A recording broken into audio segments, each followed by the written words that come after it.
Namaste, हमेशा खुश रहो बिटिया. I am JVN Dr. Meenakshi, Assistant Professor in Department of Shalakya Tantra, Faculty of Ayurvedic Science by Jyoti Vidyapeeth Women's University.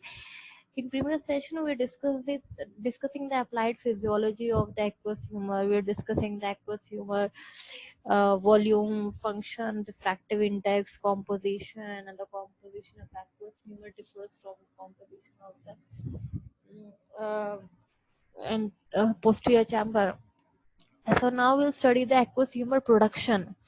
The aqueous humor is formed from the plasma by the non-pigmentary ciliary epithelium of the ciliary processes of ciliary body, the pars plicata. The aqueous humor is formed in the three steps: ultrafiltration and secretion and diffusion.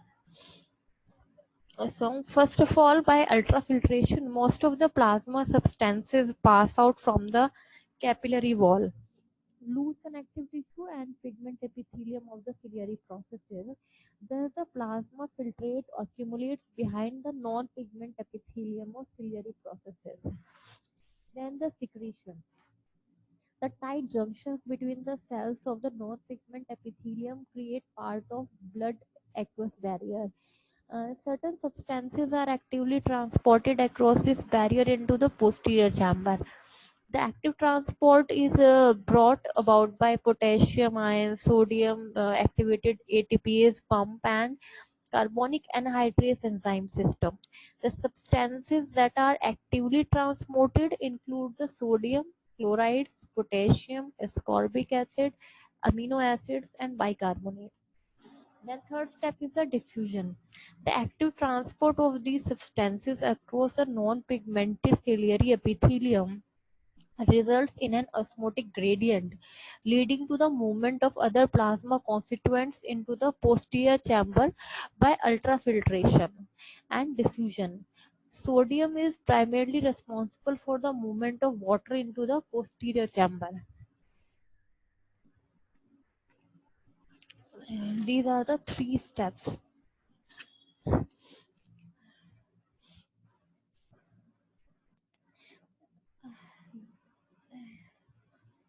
Then next point is the drainage of the aqueous humor. Aqueous humor flows from the posterior chamber into the anterior chamber through the pupil against slight physiological resistance. From the anterior chamber, the aqueous is drained out by the two routes.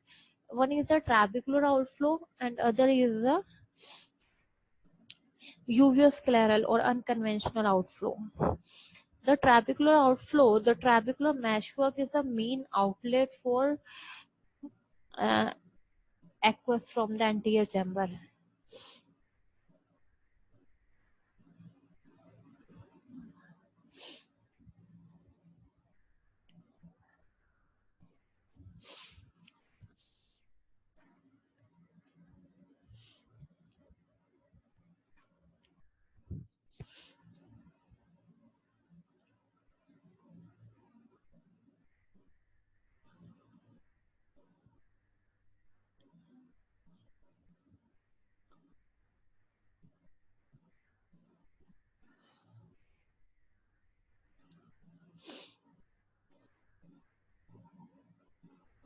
Um, Approximately 90% of the total aqueous is drained via the trabecular outflow.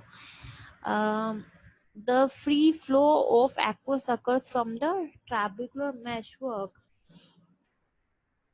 From the aqueous humor from the anterior chamber will go to the interior chamber, then trabecular meshwork, and free flow of aqueous occurs from the trabecular meshwork up to the inner wall of Schlemm's canal, which appears to provide some resistance to outflow. The mechanism of aqueous transport across the inner wall of Schlemm's canal. Uh,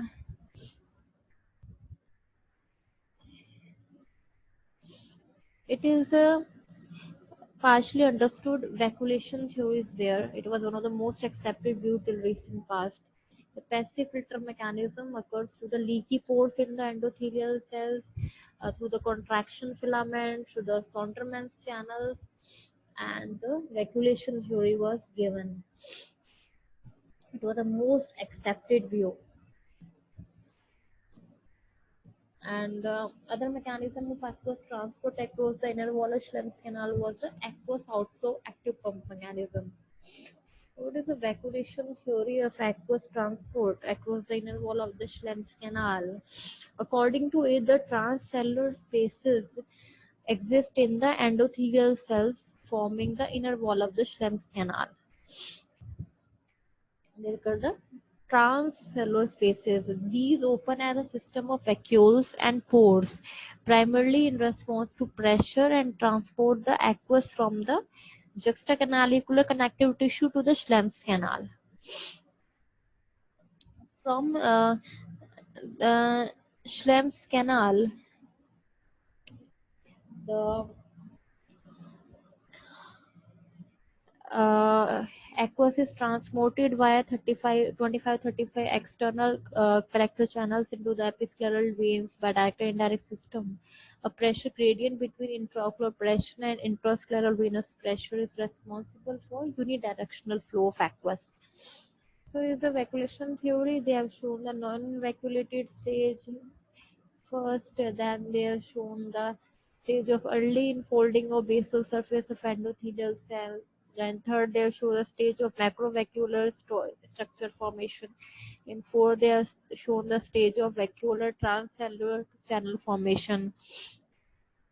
Then fifth is the stage of occlusion of the basal enfolding.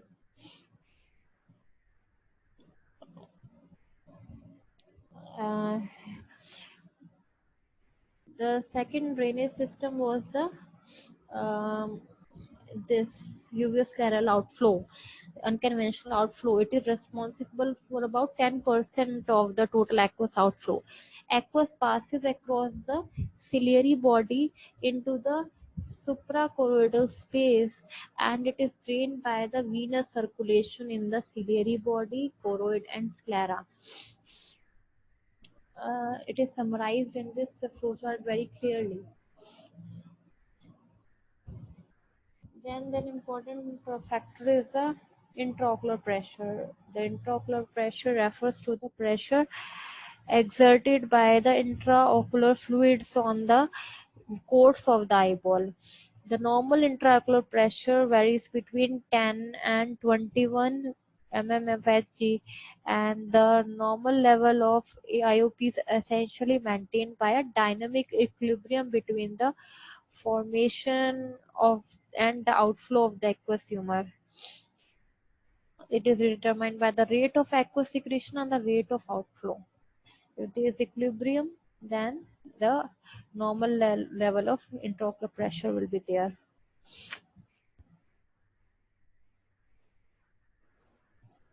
The factors influencing the intraocular pressure are: first, the local factors.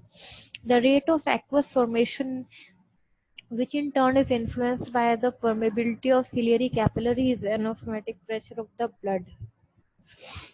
Then the resistance to the aqueous outflow, drainage. From the clinical point of view, this is the most important factor. Most of the resistance to aqueous outflow is at the level of trabecular meshwork. Then third local factor is the increased episcleral venous pressure, which may result in the rise of IOP. The Valsalva manure causes the temporary increase in the episcleral venous pressure and rise in IOP. Then next factor is the dilatation of pupil in patients with narrow angle can cause rise in IOP. Relative to obstruction of the aqueous drainage by the iris. The next is the refractive errors, which will lead to the increase in IOP. Then general factors are hereditary. It influences IOP possibly by multifactorial modes. Then age, the IOP increases after the age of 40 years, possibly due to reduced facility of aqueous outflow. Then sex, IOP is equal between the sexes in ages 20 to 40 years. In older age groups, increase in mean IOP with age is greater in females. Then diurnal variation of IOP. Usually the IOP is greater in the morning than evening. and it has been related to the diurnal variation in the levels of plasma cortisol. The normal eye have a smaller fluctuation, less than 5 mm of Hg.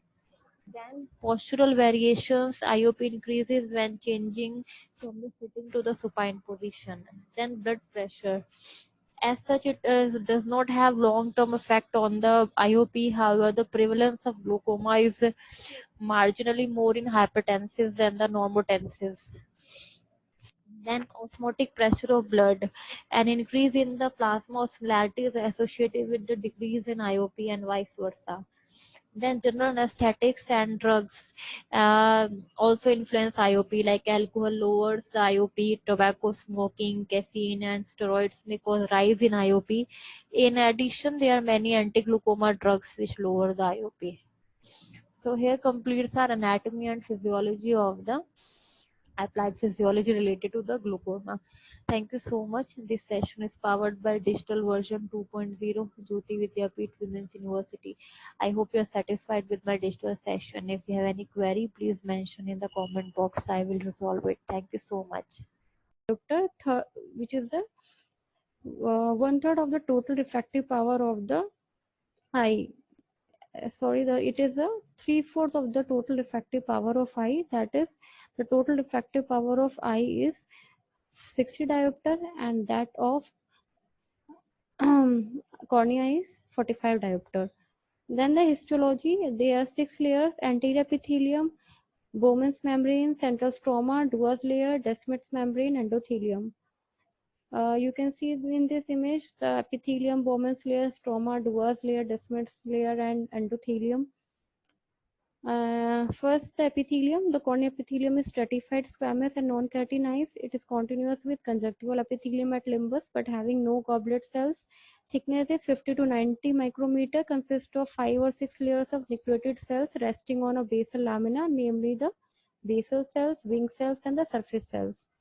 The basal lamina is secreted by the basal cells. It is 0.1 to 1 micrometer wide. Ultrastructurally, it is distinguished in two parts: lamina lucida and lamina densa.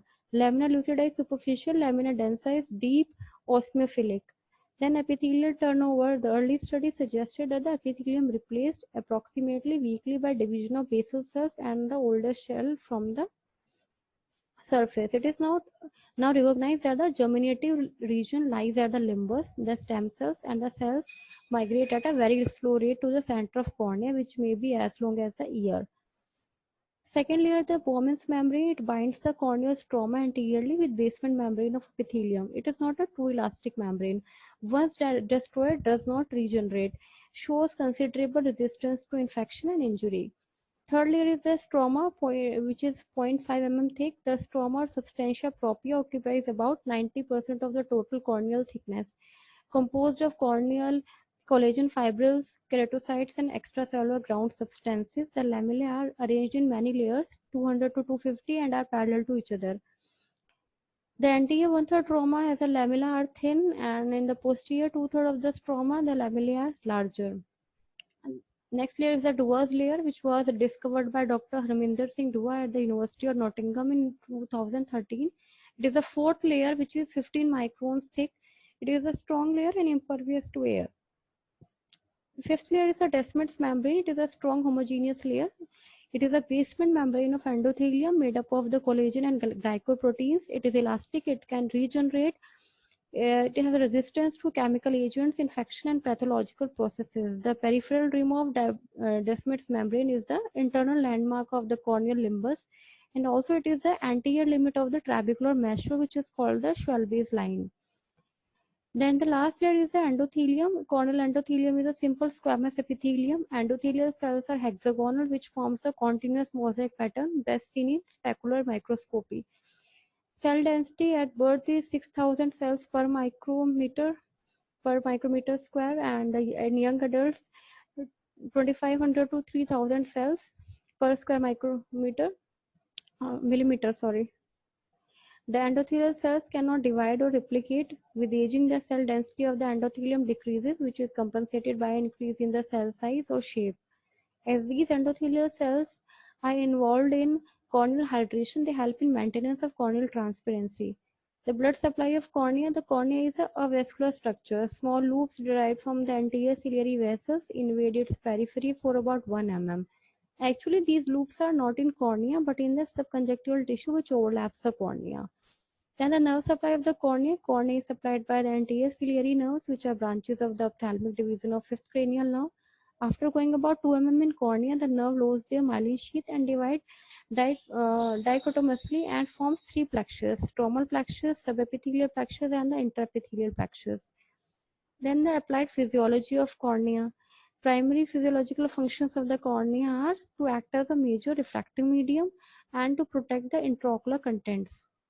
Then the last point is corneal transparency. It is a result of peculiar arrangement of corneal lamellae, peculiar refractive index of corneal lamellae, vascularity of the cornea, relative state of dehydration, swelling pressure of stroma counters the imbibition effect of IOP, and corneal crystallines, water-soluble proteins of the keratocytes. Thank you so much. This session is powered by digital version 2.0, Jyoti Vidyapeeth Women's University. I hope you are satisfied with my digital session. If you have any query, please write in the comment box. I will resolve it. Thank